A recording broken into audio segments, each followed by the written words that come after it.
because the rest of his organs are in good shape, that he's going to be moved to the top of the list. They do that for people who have a better chance. And because other than his heart, he's pretty healthy, that they feel like he's going to be a really good candidate. So what he'll have to do is live there. They're going to check and see about the Ronald McDonald House cost-wise, because you have to be on site when a heart's available. You can't get there in time. So he doesn't know how long it'll take, but that's kind of the plan. So he'll go back the 5th to do some final testing or whatever, and then I think get checked in and go from there. So he's real encouraged. He's had an episode today. Last couple of days had been really good. But anyway, yes, Bruce. I have no idea. Sharon, you have any idea? Several hours. And what's more intense is actually the time afterwards. The recovery. Yeah, and seeing if it's going to, if your body's going to accept it. The new Yes. life. There's a lot involved in that, and trying the medicines that they give for that, can also have other side effects, and so it's very involved. Yeah, how about that? Doug was able to meet with the surgeon and pray with him. Doug said, "Do you mind if I pray for you?" He's like, "No, I would love that." He's a believer, so he was encouraged by that. What about Danny Davis? Danny Davis, he sounded better today. He's hoping to be here Sunday. He said with the cold he didn't want to get out tonight, but he sounded a little bit better emotionally and definitely wants our prayers. So Is he still in his own place? he is, yeah. He's still at the place they were living before. He's going to hopefully be able to stay there. That's the plan right now. Thank you for what everybody's doing for him. He said the Meals on Wheels were going good. He said, I don't have really a reason to get out of the house. I can stay in. So that's great. Hey, Leland. What else do we have tonight? Any other? I went by to see Charles on Sunday after service here. Charles Crothers for those of you who from know him. McDonald Drive. I thought he went in there for his heart, but it was for his kidneys. Mm-hmm. And he's going to have to go on dialysis. His heart has to be strong enough for him to do that. Okay. He can't leave the hospital until he's able to be on dialysis. And of course, he's going to have to go through that process 3 times a week. So I'm just keeping him in for prayers. You got it. Absolutely. Again, that's Charles Crothers, who was a longtime elder at McDonald Drive. Is he still an elder? Well, not an elder. He was a preacher at Scarborough. That's right. That's right, in Oak Ridge. Oak Ridge. Mm-hmm. And he came back to McDonald Drive. They wanted him to take on the responsibilities of an elder, but he turned it down because of health reasons. Got it. So his educational career. Got it. Sweet man, he and his wife, great people. Sunday is our mobile meals ministry. We're going to eat lunch upstairs, and then instead of trying to take leftovers there, we just had some concerns about that on a number of levels. We are going to be taking a lasagna dinner over. We've got lasagna, breadsticks, coleslaw, and lemonade or tea. And we're going to warm that up during worship or however long it takes. I'm not sure. I need some of your ladies' help. I know Sue is hoping to be here Sunday. She's been real sick. But we're going to transport around 1 or a little bit after 1 and eat lunch at 1:30 and then have like 10 or 15 minutes of singing and a devotional. I think Friday you're going to come lead singing for that. Great. So if you can help, that would be great. After we eat lunch, we'll just kind of plan to go over, and we may have to tweak it. We'll see how it goes, but really excited. One of the ladies there, I was telling Ada, sweet lady, everybody's on a fixed income over there, and she is so excited about us coming, and they've been telling everybody about it, and she reached into her purse and handed me a $50 bill and said, I want this to go to your church. just out of appreciation for what we're doing. And that's going to cover a big chunk of our lunch. It was like $130, I think I spent the other day, for all the food. But it's going to be a real blessing to get a warm meal and to have our love and encouragement. I'm really excited about it. And Fred Nokus, this has been great because it's gotten Fred really involved, and he's super excited. Bruce, did you have a... Okay. Yeah. What else? We had an interesting phone call today with about our website, and there's going to be some changes in the company. A new company is purchased, right, Danny? And there's a lot more capabilities, possibilities of what we can do communication-wise with some of the modules they have. So I'm encouraged and maybe having some information about that down the road. Anybody else? Ronnie's got his procedure coming up Friday, so let's remember that. Ada got some good news, so hopefully that hip, just keep praying for it. Got to keep you walking, keep you upright.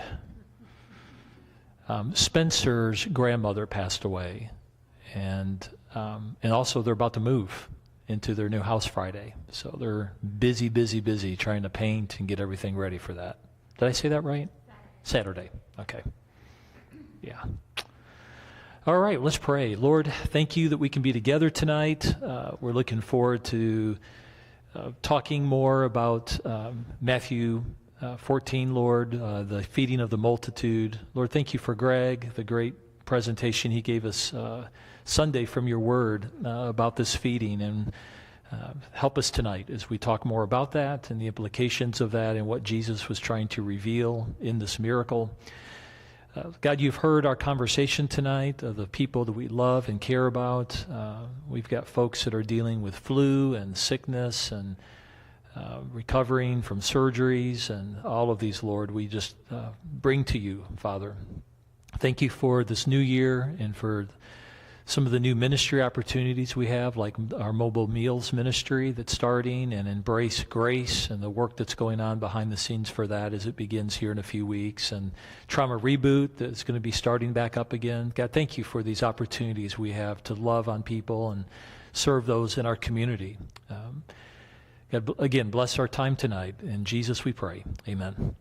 All right, we're going to watch about 10 minutes episode here of the feeding of the 5,000, and then I want to get your reflections on it, and then we'll go to our tables for discussion. But let me go ahead just once again read from our passage from Matthew 14 before we watch it to kind of prep our minds and hearts. When Jesus heard what had happened, that would have been the death of John the Baptist, and also, as Greg mentioned, in Mark's account, the disciples had just returned from doing ministry, being sent out. So they're coming back, and there's lots of excitement about what had taken place. And there's also, they're tired. They're worn out. When Jesus heard what had happened, he withdrew by boat privately to a solitary place.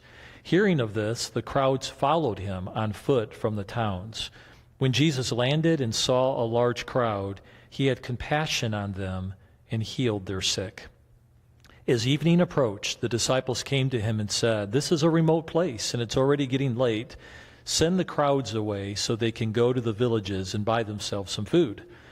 Jesus replied, "They do not need to go away. You give them something to eat."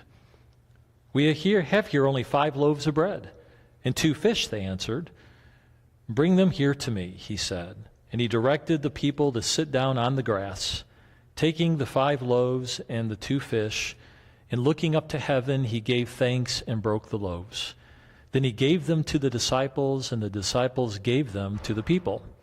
They all ate and were satisfied. And the disciples picked up 12 basketfuls of broken pieces that were left over.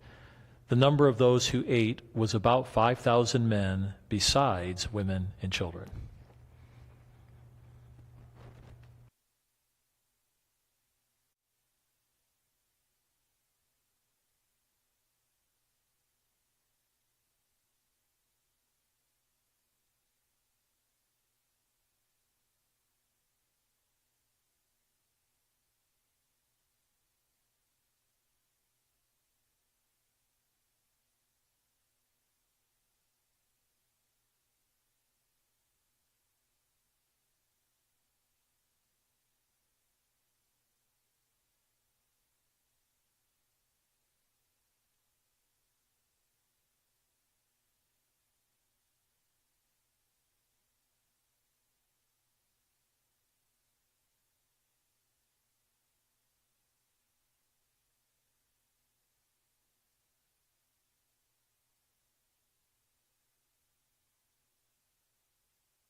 Fun. Wow. I love when Thomas said, "This sounds vaguely familiar." What was he thinking of? Water to wine. That's right. Yeah. It's interesting, too, that I love when Jesus said, it's not in Scripture, but it's definitely, that wouldn't surprise me if he said it, we've given you spiritual food. Now it's time for some physical food.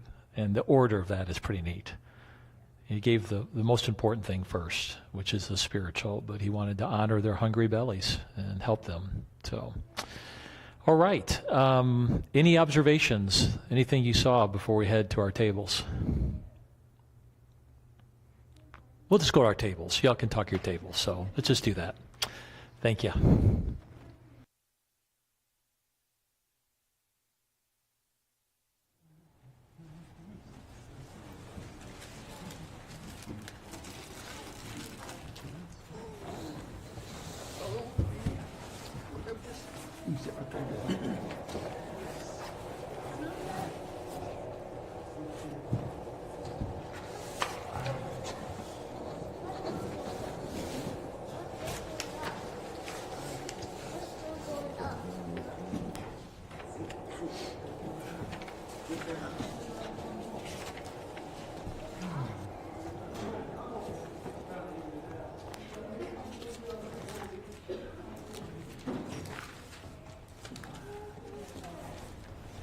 Nothing up here in a while, have we?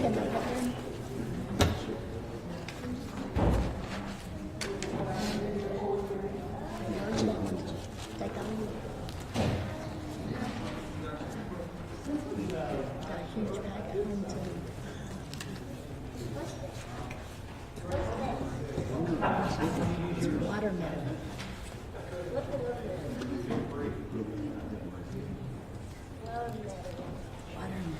All right, so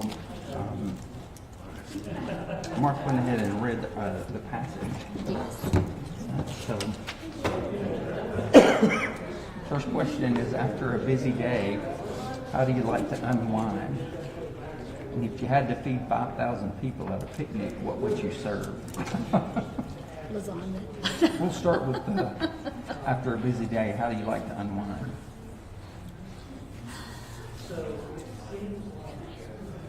Bruce, how do you like to unwind at the end of a busy day? He ain't have one of them ones. I ain't had one. So. Maybe decaf coffee. Decaf coffee. You What got else? a busy day. What do you like to do when you unwind? Well, if How I'm do you tired unwind? and sleepy, I like to lay down and go ahead and take a nap. But if I ain't sleepy and too tired, I don't want to have to be rushed. I might do something. I might do it as fast. You like to deliberately slow down. Yeah. Yeah. But now this thing about the picnic and 5,000 people, at this day and time, I started saying, if we know about it ahead of time, usually people bring something for it. But in their case, Jesus being there, yeah, he performed that miracle, even though it was just some 2 loaves and 2 fishes, and them baskets were empty, and then when the disciples opened them up again, they were full. Yeah, my eyes would get wide open too, you know. Yeah. Yeah. That would be stunning. Can you imagine what you'd eat? Smoothies? Just don't be a big bag. How would you feed 5,000 people? I mean, at this day and time, people eat beans and potato salad and whatever kind of meat they have that's fixed. I mean, Yeah. Yeah. Just the sheer number is what yeah. blows you away. Is 5,000. And the thing that they sit down and they wasn't loud or really upset or anything, but were patient and calm and everything.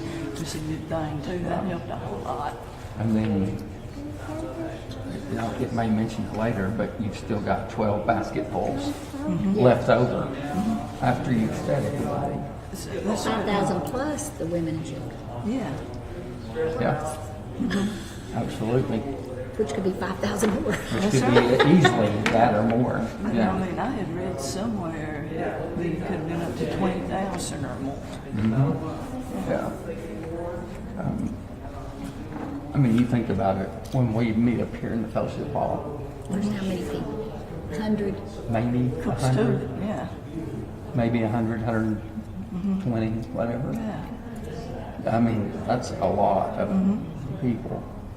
And it's one thing for somebody, you know, to know it's their responsibility, but when he says, you feed them. You feed them. Yeah. All of a sudden. Talking to me? Yeah, all of a sudden, it's a big deal. So the third question talks about why does Jesus withdraw? And so that's in chapter 14, verse 13. So it says, when Jesus heard what had happened, he withdrew by boat privately. So what had happened? John the Baptist had been beheaded. Yeah, John the that's Baptist had Herod's Herod and his officers or whoever came and got him.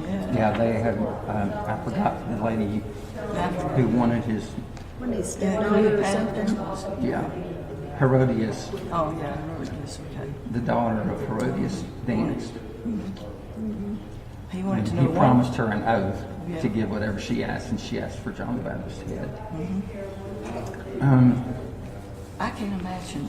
I cannot. Of course, I wouldn't do it at that time, but at this day and time, I cannot imagine asking for somebody's head on a platter. Yeah, those were different times, that's for sure.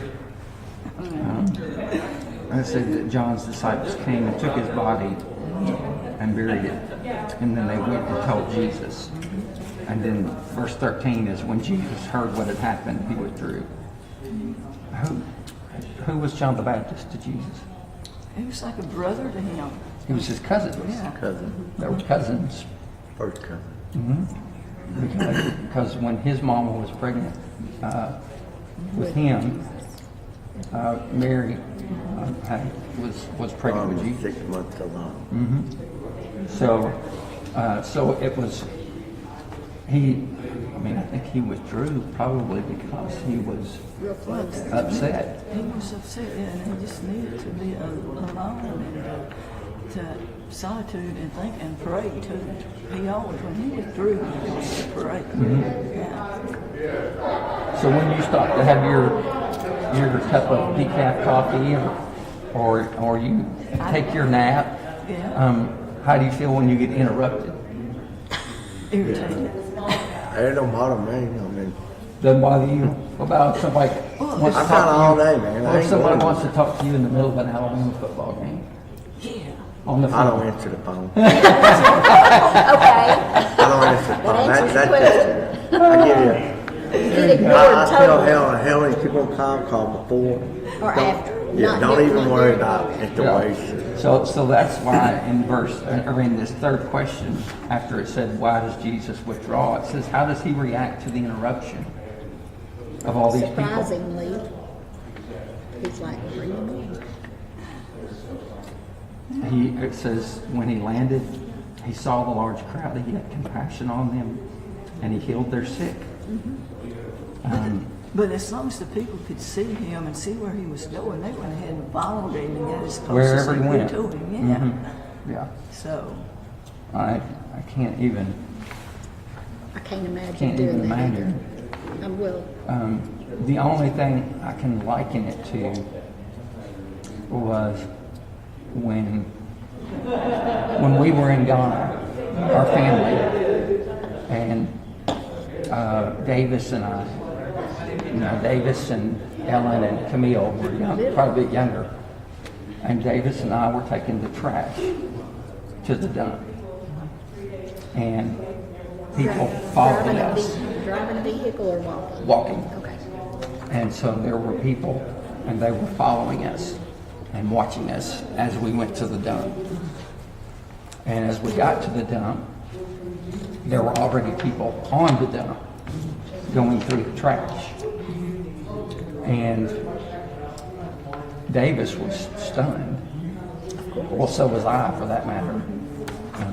And we just, threw our bags onto the dump and kind of started backing away, and people came and started going through the trash.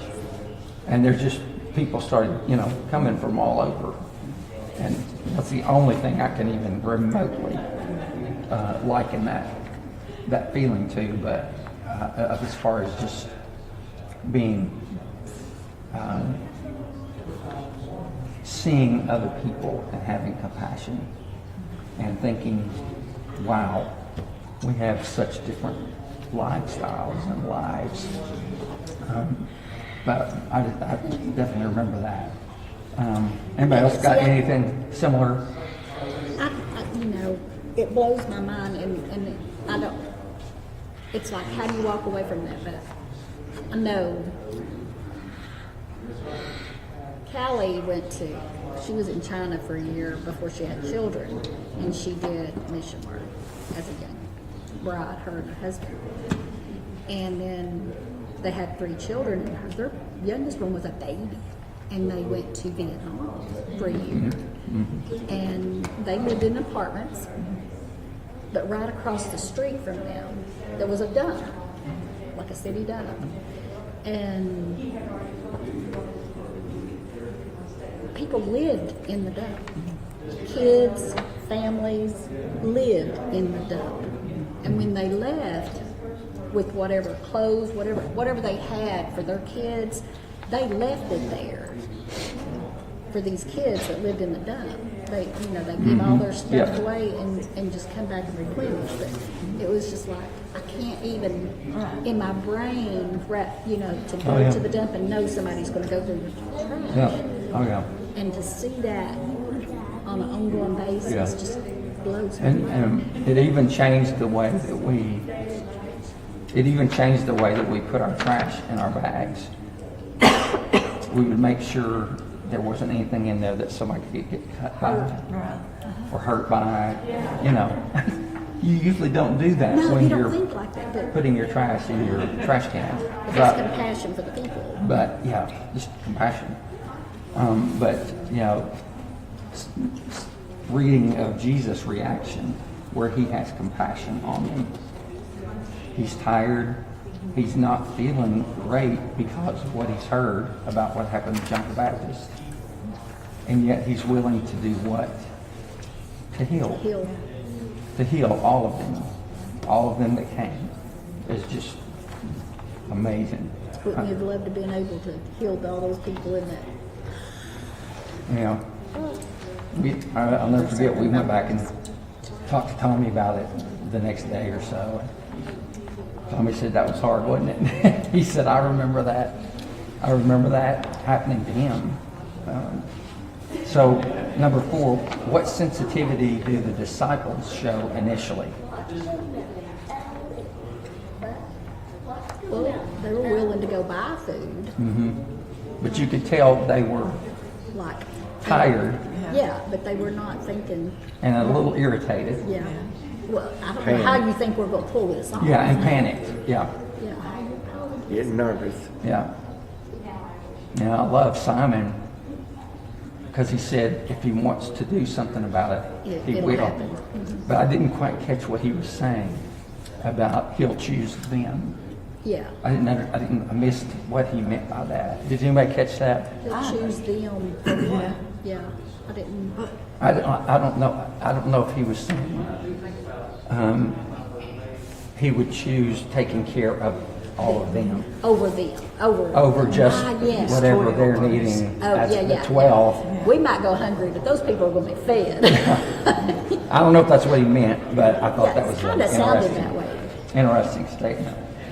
So they didn't. Their sensitivity initially probably wasn't great. So it says, yeah. So we already talked about this. Mm-hmm. How might they have felt after Jesus' statement in verse 16, which is where he says, "They don't need to go away. You give them something to eat." And How are we going to do that? well, and it's really important because if you remember the context, Mark talked about they have just come back. I'm doing that. They've come back from doing the very things. They have been healing the sick. They've been taking care of needs and doing these miraculous works They've been out fishing too. all over the place Yeah. in pairs. And they've come back and they're tired and they're worn out. But it's like they've completely forgotten. They The just miracles that could were do done. that same thing in essence. They forgot. It just They had wasn't in that forgotten. multitude Wine and at one time, So Jesus what is he doing? reminding them. That's right. He's reminding them and he's teaching them about That greater what things will happen. he's teaching, he's equipping, because it's not going to be long before he starts telling them what? That he's going to leave. I'm going to be leaving. I'll be gone. This is on you now. The good thing is he said, I will send you a comforter. Yeah. To be with you. Absolutely. You will not be alone, although you may feel like it at times. But that, you know, how might they have felt when he says, you feed them? That's when we talked about, like Bruce said, panic. Panic. Well, that little boy that had the 5 loaves and 2 fishes, he didn't seem near as panicked about his other disciples. And God sent him.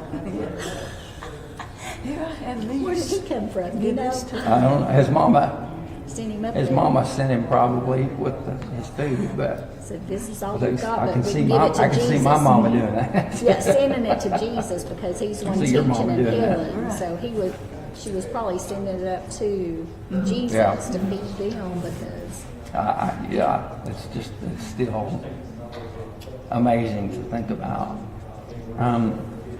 So number 5, what's their likely reaction after the miracle? And I'm assuming he's talking about the disciples. yes, once they seen all those baskets full, Well, you know, their eyes got wide open and everything. I guess their senses became clearer or whatever.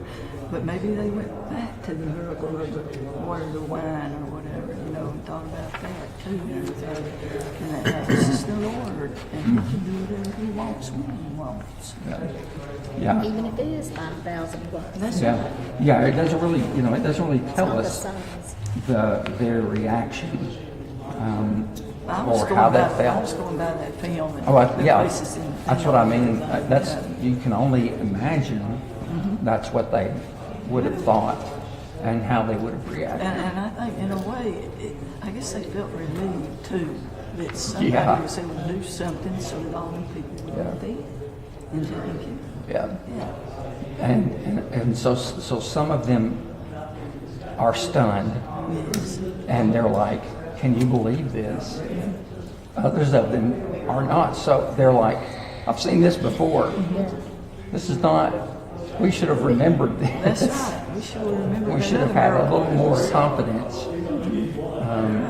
Because they were, I love the banter things that they do, where they talk about, well, we could have, we could send them out, but we don't be able to get this much food. And I don't even know how to calculate that much. And the others are, I know how to calculate that. Oh, they said Matthew. Yeah, Matt, you can calculate that. Yeah, I can do Yeah, the that. tax collector. But then they're like, that doesn't matter. That's right. You calculate all day long, but we ain't got enough money or Yeah, I enough can tell you time right or now, enough we're not going to have effort. enough. And there was a statement in there about even if they went back into the city to all the houses and everything. And brought it still all. wouldn't Get be enough food for that many people. Wouldn't be No, enough. it still wouldn't be enough. Yeah. So what new power does the disciples, what new power do the disciples discover in Jesus? What new power does the disciples, or do the disciples discover in Jesus? New power? That's what it says. Yeah, new power. I don't know that it was new. He'd been showing them, but Yeah. it just was massive. Right, The yeah. massive. I wonder how many of them was there on the well. Probably not. Well, we don't really know. Because that was his first miracle at the Right. wedding of Cana. And I mean, for some of them, it might have been a new, yeah. hey, he did a miracle. That's new to me.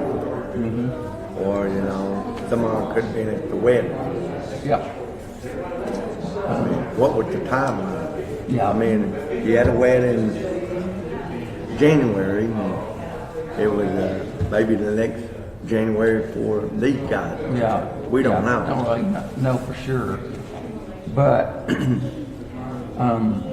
So we assume but all some, these, at least some of them have seen it. And because they, you know, by one of them saying, I've seen this before. So, yeah, definitely. But for others, it may be something they've not seen before. At least on a scale like this.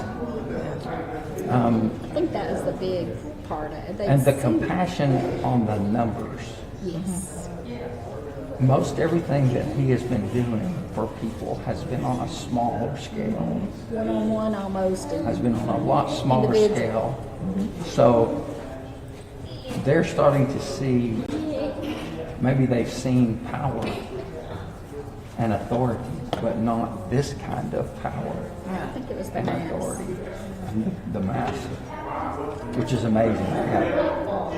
Yeah. I said, this is going to sound crazy, but I was going to say, he only used the amount of power he needed to, depending on how many number of people. And if he didn't use as much power, he didn't use as much for the number of people that he was in. He could feed the world on purpose. That's funny. Yeah. Well, I mean, yeah. It's pretty amazing to turn that power up or down. Yeah. He only needed to feed that 5,000 Yeah. plus at that point. Yeah. Let's see, what's number 6? So what's the lesson? What's the lesson here? Don't underestimate the man. Yeah. And think back, remember back to Greg's lesson. If you can remember back to his lesson from Sunday. Do you remember some of the things he talked about as far as lessons when we feel like we have something so small as 5 loaves and 2 fishes? And yet bringing that to God with an assurance that he can take care of whatever's needed. From whatever small thing I bring, he can make something greater out of that. He can use that, which is what Jesus said to the little boy. He said, this is good bread. He said, I can use this. And then, of course, you know, you see the expanding it to feed all those people. But he just brought his small little bit. And that was one of Greg's main points, was what we bring. What we bring, we may feel like is insignificant, but God can use it to do extraordinary things. And sometimes we think we need to do big things to have an impact. And we all know that that's not true. Sometimes it's the smallest of things that have an impact.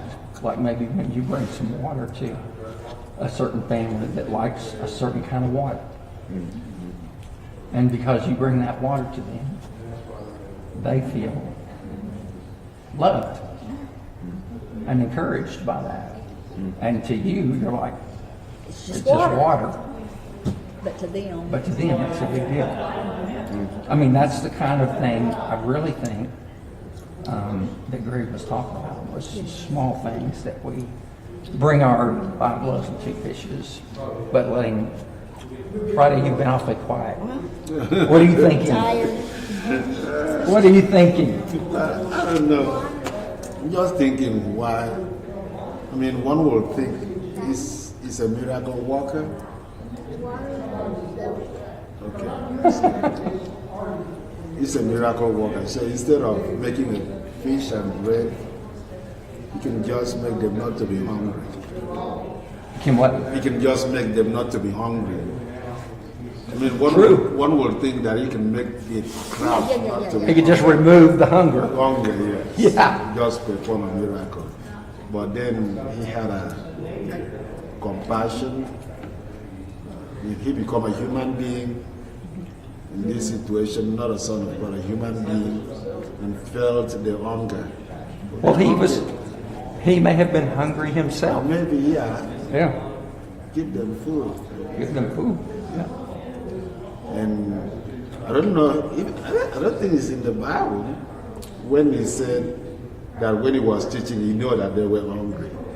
You can see when he was teaching. Yeah, I don't think that's, Yeah, that's in the text. Yeah. No, but But we know he knows. but it's all an about interesting thought. Yeah, it's interesting. Because the disciples are saying they've got to be hungry. We got to, and she's like, I can see, I can see that they're probably hungry. It was interesting that when you are teaching, you gotta observe your audience. Yeah, Know what? Oh, yeah, yeah, what their needs. Yeah. yeah. Yeah, that's interesting. I just happened to hear today a guy on the radio was talking about. He was at some event. This is a Christian radio station, and they had one of the the artists, one of the singers, had come to promote his latest song. Okay. And the guy was going to interview him about his latest song and tell us about it and when he wrote it and what it means and all that kind of stuff. And so he got there early, and the artist came early, and the guy who was supposed to interview him, he said, my head was just not in the right spot. He said, I had something really heavy on my heart, and I was worried about something, and he said, I just was not quite ready to, interview this guy. And he said the artist came up to him and said, hey, what's on your mind? What's wrong? And he was like, you don't need to be here talking to me about my problems and whatever. I'm supposed to interview you about this song. And he's like, I don't care about the song, and I don't care about all those other things. What's on your heart? What's wrong? Maybe we can pray about it. Maybe we can talk about it. And he said, I will never ever forget that. No. And it's kind of like Friday is saying, you observe the people you're talking to. I mean, we all do that when we're talking to somebody. You can tell when somebody is listening, or they're hurting, or they're totally distracted Out here, yeah. because they have something completely different on their mind or heart or whatever. So that's a great point, Friday. Yes. I think it's a great point to be attentive to the people you're talking to, your audience, whether it's one person or 15,000 or 55, I don't know, however many, 5,000, 10,000, however many people there were. Let's see. I think we just talked about insight about Jesus that will stick with you from this story. Because those are all things, those are insights we just talked about. Jesus saw that they were hungry and that they needed spiritual food, but also physical food. The thing about it is he gave them the spiritual food first, which was more important. Yeah. So how have you seen Jesus stretch your resources beyond what you could imagine? Did you ever experience something like that where You didn't know where you your thought the next dollar resources, might be coming or anything. you thought the resources were limited, but they get stretched way beyond what you could even imagine? Or something comes at just the right moment, just the right time? Yeah, it happened to me in college. Mm-hmm. But I had this aunt who used to write to me back when I was in college. It's funny because she never sent me a lot of money. It would either be $2, $3, $4, or $5. But it always came at the right time, though, to help me buy another meal that week or whatever. Yeah. And I would sit down at my desk that night and write her a letter saying thank you and telling her about everybody in the family and mail it to her. And, hey, I didn't put her off. You know, and once I got that letter from her, money or no money, I just took time and wrote her. And it may be another month before I'd hear from her again. Yeah. But yeah, it just impressed me how that happened because I never write in my letter, oh, your money came at the right time. I just write in there, thank you. Yeah. Yeah. That's awesome. But you knew that it come at the right time. Yeah, I knew. Yeah. But I would never put that in there for fear it wouldn't keep happening. Yeah. I didn't want to jinx it. Some serious faith there if you're afraid you're going to jinx it. I'm not sure we're talking about the same thing here. I just know as long as you say thank you Yeah. and mean it and are appreciative Yeah, and everything. yeah. Friday, have you ever experienced anything like that? Tommy, I wish Tommy were here to tell the story about the time that $4,489.50. he had amount. he was in Ghana, and he got contacted by the church that was helping to support him, and they had a building fund that they had started because they wanted to build a new building, and so they were not going to be able to send him the support that they used to send him, and he was like, I don't know where I'm going to get this. This is my support. I don't know where I'm going to get this money from. He fast forward to that same day, later in the day, some visitors came from out of the country, from the United States, and they had been in the country going around to different places, and they came to the Village of Hope. And Tommy took them around and showed them everything and told them all about the place. And before they left, they wanted to, he had actually told them, they had asked him what, they could tell something was bothering him, and he just told them what had happened. He didn't say anything about how much money or anything. And they pulled their resources before they left, and they just handed him an envelope. And the amount of money that he needed that had been taken away, those people had given him. Exactly. The exact amount. exact And he never told them the amount. And he said, only God can do that. Right. Yeah. I had never heard remember that story. I had never heard of a story like that. I was like, Yeah, I was but I don't think it's only happened once. shocked. I think he said it's happened more. I think it's happened Several times. Whenever multiple he's times. been in need, and You remember even that story? today Yeah, he will tell I you, remember. you know, he'll be That'll send shivers up your spine. Yes. But Your spine. I never he got the envelope. He didn't know how much it was the He didn't even exact- look in it. He didn't look in it when they gave it to him. No. He waited till they were gone, and he reached in his pocket, and there's And his it was- envelope, and he opened it. And it was like the exact amount that he needed. "Have you heard anything like that, Doug?" But Tommy's told a lot of things where, you know, it's been like, a need's been there. Yeah. And the exact thing would show up. Yeah. And I'm like, that's a man of faith. And there are a lot of people here There's- at Arlington I've had, yeah, who have had situations like that. yeah.